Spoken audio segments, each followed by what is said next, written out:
کسی بھی مسلمان کا مسلک پر یقین یا پیروی کرنا ضروری ہے، مثلا دیوبندی بننا ضروری ہے، وہابی، بریلوی، شیعہ۔ اگر کوئی مسلمان سیدھا سادہ اسلام پہ چلنا چاہتا ہے تو پھر کیا کرے؟ دیکھو بھائی، ایک کام کرے، جس مسلک سے بھی ہو نا، جو بھی مسلک ہے تمہارا، کوئی 40 دن نکالو۔ ہم ہمیشہ یہ کہتے ہیں، اور 40 دن 2 نفل روز پڑھ کے اللہ سے مانگتے رہو کہ اللہ میں آپ تک پہنچنا چاہتا ہوں، خدایا تیرا دین اختیار کیا ہے، اللہ کی در جاؤں۔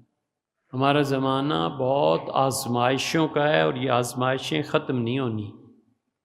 حضور صلی اللہ علیہ وسلم نے فرمایا وَإِذَا أَرَدتَّ بِقَوْمِ فِتْنَةٍ، اللہ آپ یہ طے فرما لیں کہ کسی امت، کسی قوم، کسی علاقے کے لوگ، ملک کے لوگ انہیں آزمائش میں ڈالنا ہے، فَاقْبِضْنِي إِلَيْكَ غَيْرَ مَفْتُونٍ، اللہ اس آزمائش میں ڈالنے سے پہلے مجھے اپنے پاس بلا لیں۔